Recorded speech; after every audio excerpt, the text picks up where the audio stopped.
a mesma tecnologia do crachá de vocês estão aí de RFID, de acesso ali. Então, se eu botar ele embaixo da minha pele aqui, eu nem precisaria mais de crachá para entrar na TOTS. Eu só passo ele ali, ele vê se eu posso entrar e eu entro. É fácil. Teve um pesquisador, um imbecil inglês, que pegou isso aqui e colocou embaixo da pele para fazer o teste do chip que ele estava fazendo. E os jornalistas entenderam que ele era um ser biônico. Meu Deus, foi um tag RFID que ele enfiou embaixo da pele, deu uma grande inflamação, ele teve que tirar urgente, porque não foi testado para seres humanos, mas enfim, é um tag RFID. Então, assim, dá para fazer uso disso para células? Daria. Ah, dormiu? Tá, vamos ver a tua senha ao vivo no Ocean aí. Pois não. Sim. O que acontece na prática? A distância de leitura vai ficar de alguns milímetros. Ele tinha que encostar no leitor para ler. É por isso que eu te falando, se ele botar a outra mão em cima, já não ia ler.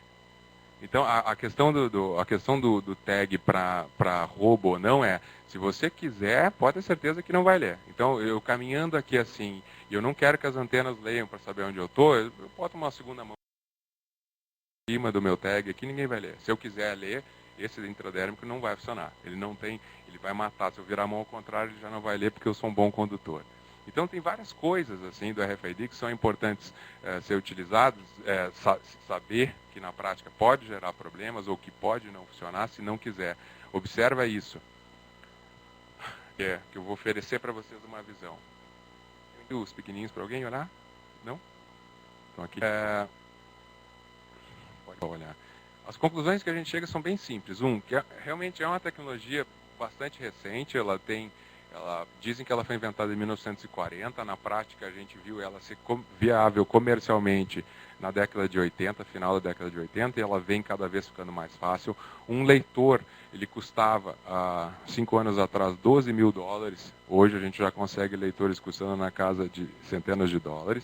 Então já começa a ficar. A gente tinha tags que custavam R$10. John, custava R$10. Hoje está custando centavos de dólar, então começa a viabilizar financeiramente para projetos. Por isso a questão, pode ser usado para célula de dinheiro? Pode, fazia tempo já. Quem é que tem um cartão daqueles com chip? Um daqui. Tá? Já viram esse contato que tem aqui? Bom, esse é um cartão chamado inteligente, porque ele tem um chip dentro. O RFID também tem um chip dentro.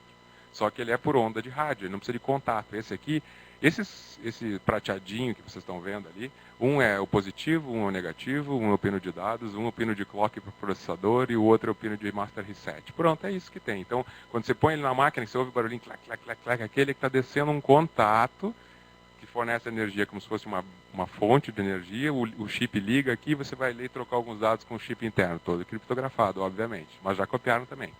Alguns deles já estão copiados. Mas eles são de contato, tem que ser inserido na ordem certa, o contatinho tem que funcionar. Vocês não sabem o número de erros que está dando de ler esse contato aqui. Em máquinas, principalmente, alguns já, porque tem uma criptografia. Se existe criptografia, tem como quebrar. Ela só leva muito tempo, mas dá para fazer. Tá? Então aqui é um contato, diferente do RFID, que não precisa de contato nenhum. E pode tanto ler como gravar. Segundo, vocês, TI, que são os caras que vão impulsionar o uso dessa tecnologia. Imaginando aonde vão usar, como vão usar, quais são os processos, onde é que a empresa A ou B está usando, que para mim poderia ser útil, onde não é útil. Tá? A questão dessa exploração, né? Pilotos, prova de conceito, o próprio teste que você fez. Na verdade, foi uma quebra de um mito. Né? Ainda não funciona. Se você usar... já teve com o celular num lugar que você precisou e ele não funcionou? Sim ou não? Já teve aquele lugar assim, ruim mesmo, de noite, no meio do nada, teu carro furou o pneu, estragou, feio, você diz assim, nossa, morri. Né? E aí você pega o celular e vai avisar a patroa, furou meu pneu, eu estou aqui há 6 horas tentando trocar ele, só vou chegar de manhã. Né? E não funciona o celular. E aí você não pode dizer que o celular, a tecnologia não funciona. Ela funciona. Só que, infelizmente, naquela área que eu estava, não tinha uma antena posicionada para poder ler o meu sinal. A mesma coisa. Então não é que a tecnologia não funcione. O que não funciona são os mitos criados pelas áreas de marketing, não tem nada contra, mas assim, tem que cuidar com eles. Tem um mito muito bacana, que é de um cara que vai botando compras dentro do casaco e ele sai caminhando, né? E o cara no mercado, e o cara chama ele: ô senhor, volte aqui, o senhor esqueceu o seu comprovante de pagamento. Entrega para ele, ele sai. Lindo, né? Mas na verdade a gente sabe que se sair abraçado assim nas coisas, elas não vão registrar na hora da saída. Tá? Então, mitos. Geralmente as aplicações das empresas vão ter que desenvolver algum tipo de interface. O USB BYU, qual é a ideia dele? É criar um bus, criar um canal de comunicação onde eu possa ter lá uma antena, tá? Que está de alguma forma ligada nessa rede, normalmente por TCP/IP e tal. Quando quando eu fizer uma leitura, ele manda então por esse bus, né, que vai de alguma forma entregar esse número, esse código, essa informação de lote, validade e tal, para o teu sistema processar. Você não vai ter que fazer nada de especial para criar, só o teu tratamento do processo. Você pode substituir um código de barras direto por um RFID hoje. Só que a única coisa, em vez de você gerar o código de barra, você vai pegar um ID que já está gerado, ou vai gerar um número a ser gravado no tag RFID para controle. Não tem problema nenhum. Você pode gerar os seus números. Então vai alterar o processo. O BYU serve justamente para permitir essa troca de informação entre o hardware, né, criar esse middleware com a tua aplicação. Por último, apesar dessa questão de simplificação e controle de alguns processos, melhorias e tal, não vai funcionar para todos os segmentos. Vai ter que estudar caso a caso se é viável ou não, vai avaliar custos, quantas unidades vão ser utilizadas ou não e como vai fazer, que tipo de melhoria. Por isso que a maioria das empresas estão fazendo projetos pilotos hoje para medir esses ganhos, para ver se vale a pena levar ele para larga escala ou em outras unidades. Quem viu mais algum mito que ficou com dúvida? Tem vários, eu podia passar aqui uma manhã inteira contando mitos, tem engraçadíssimos. Pois não. Com um USB eu poderia fazer a comunicação direta com hardware? Sim. Não. Assim como tu vai pegar a tua aplicação, o teu RP, o teu processo lá, vamos dizer que seja emitir o número de série ou gravar o número da ordem no pallet, tá? Você vai ter esse teu processo criado no RP, você vai falar com o USB dizendo, ó, tem aqui um número de pallet, todos os produtos que estão dentro desse pallet, etc e tal. Ele entra no USB que vai mandar para um software de controle da antena que está falando com ele, que vai pegar essa informação e vai gravar, por exemplo, no RFID do pallet, dizendo, ó, pedido tal, cliente tal, tem tantas coisas. Você não vai precisar ir diretamente até o hardware e dizer para a antena, grave. Vem junto com a antena. Essa é a especialidade que a gente faz. O nosso trabalho é justamente de criar hardware já comunicando com os middlewares de mercado para permitir esse tipo de troca. Software mais caro que o hardware. Tá. Isso são o software de controle da antena. Isso na verdade isso são coisas até bem importantes que ele está falando. Ele disse o seguinte: eu quero botar uma antena para poder fazer lá, vamos dizer que eu fazer o controle de saída do pallet. Então eu compro a antena, ela tem de mercado para vender, eu preciso do software disso para falar com o meu ERP. Né? Então o que acontece na prática? Esse software ele está dizendo que é mais caro do que a própria antena e do que os tags e tal. Pode acontecer. Na prática não é isso. Na prática você vai acabar comprando antenas que falem com o teu middleware que você tem em casa. Então você usa lá um USB BYU, eu vou comprar antenas e gravadores e RFID que falem com o USB BYU. Pronto, daí você não tem que pagar nada adicional. Você vai comprar o aparelho já pronto para falar com aquele middle. Então você vai ter lá uma função sua que vai dizer assim, grave a informação do lote lá. Essa informação o USB converteu em XML, largou para a antena que vai gravar, ela já sabe ler esse XML, já tem as informações a serem colocadas naquele RFID, ele já grava e já te devolve a posição final. Ok, está gravado. Então, há uma padronização disso também. Por isso que os middlewares são tão importantes para criar esse canal de comunicação, né? Único, para que tu não tenha que ficar inventando a roda. Você lembra dos primeiros coletores de código de barras que tinha? Você tinha que fazer aplicação para rodar nele em Windows, ou você fazia uma aplicação de terminal para rodar num Unix que falava com ele, cada vez vem diminuindo, ficando mais fácil esse tipo de integração. Você já tem leitores que falam quase com todo mundo. A mesma coisa está acontecendo com o RFID.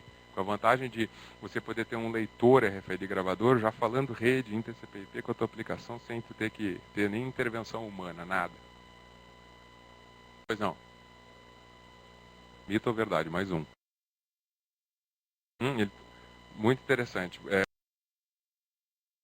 Fazer um estoque consignado num cliente, né, que tu está usando a tecnologia RFID para monitorar ele remotamente. Sim, é possível, desde que o cliente queira isso.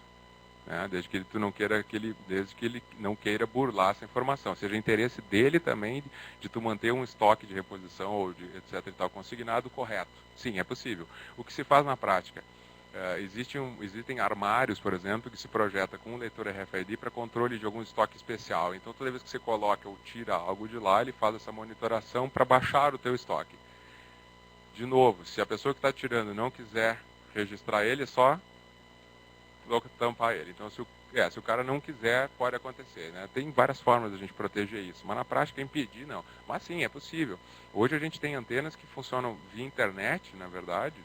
Às vezes está num cliente teu, às vezes está num fornecedor teu, já buscando essa informação e te mandando isso direto. Pode até usar o USB BYU para fazer isso também, para mandar essa informação pelo bus direto para o teu servidor. Quem é que perguntou o caso do cliente, de número de licenças para usar o cliente usado o USB BYU? Foi tu que perguntou, né?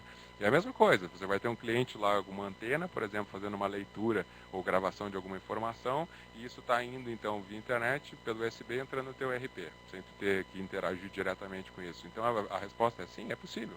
Hoje dá para usar para quase tudo. Tem que pensar no ponto de vista, a gente tem hoje, tecnologia para desenvolver, para fazer e para criar qualquer processo desse. Depende só da viabilidade prática. Muito boa pergunta. Qual a temperatura máxima ou mínima? Depende. A gente tem tags que são de padrão industrial. A gente tem tags militar, que aguentam 120, 160 graus, até sem nenhum problema. Existem tags RFID que são usados dentro de pneus. Um caso que a gente tem para evitar, e é engraçado, o americano ele queria controlar a durabilidade do pneu. Então ele, de tempo em tempo, o caminhão passa na entrada e eu leio todos os códigos de todos os pneus para ver se eles estão adequados, saber onde é que está instalado, que caminhão está. No Brasil, o pessoal quer usar isso para evitar o roubo do pneu. O caminhoneiro sai, não é isso? O caminhoneiro sai, vai lá não sei aonde, troca meia dúzia de pneu velho por novo, não é isso? Participou desse projeto também. Tá, então, funciona. A questão é mais difícil, muito mais difícil, do cara do caminhão botar a mão em todos os pneus para evitar de ler o tag. Tá? Bem mais difícil, ele não consegue. Só que vocês vão ver que o tag ele é especial, ele é colocado no lado onde tem o menor número possível de malhas e fios, para evitar a questão da onda. A antena de leitura é extremamente potente para poder passar pela malha do pneu. Então, tem uma série de coisas assim que são... O pessoal estava usando até um tag ativo para isso, tá? É um tag com bateria. Não, o pessoal quer usar para evitar o roubo mesmo, tá? Eu participei de um projeto que é justamente para controlar os pneus, para ver se os que saíram, principalmente transportadoras, se os que saíram, voltaram, né? Se não voltaram outros. Então tem como usar RFID para isso? Tem também. Na prática não é fácil, mas tem como fazer. O que se usa nisso, se usa um leitor, que é como se ele fosse se a gente via em filmes antigos, para dar palmada, né? Que é uma mão com parece uma mão com redonda lá, que o cara passa no pneu no lugar onde está o RFID para poder ler o código de cada um. Hoje, sabe, é gravado a ferro, fogo, né? Isso no pneu, número de série. Não sei, vocês não trabalham muito com isso, né? Mas na prática é assim. É gravado a ferro, número de fogo no pneu para saber se o pneu que voltou é o mesmo. Só que ele é gravado, o cara tem um copiador lá que também aquece no fogo e grava o número de qualquer pneu igual. Então, mesmo assim, é fácil de copiar. O tag RFID é impossível. Então o cara só faz a vistoria de todos os pneus para ver se saíram. O prejuízo dessas transportadoras grandes é milionário em pneus roubados. Então é uma outra lugar que se usa isso também. Ele vai dentro do pneu, anexado ao pneu. A Pirelli, inclusive, estava lançando um pneu para caminhão que já vinha com RFID dentro. O objetivo, de novo, dos caras era saber se o pneu funcionou certo, se ele está a temperatura, se ele não operou fora. No Brasil, para não roubar mesmo. Pois não. Certo? Depois de já armazenado, sim, mas aí você tem que fazer uma varredura, tá? Aquele negócio do mito, quer dizer, eu tenho lá um monte de caixas, né, com todas com RFID espalhadas no meu pavilhão, eu quero saber onde é que elas estão, qual corredor. O que se faz na prática é o usuário, né, o cara que vai fazer esse inventário, ele vai procurar essa tua caixa, né? Então ele tem um leitor manual que ele vai passando na frente das caixas e identificando identifiquei, tá aqui, achei ela. Tá? É uma das formas. Isso pode até ser da caixa de trás e da caixa de cima também, porque você pode ter várias, ele vai ler os códigos das várias, desde que não tenha metal no meio, entre a tag e a antena, desde que não tenha metal no meio. Não, sem problema. Líquido sim, vidro não é problema. O problema é líquido.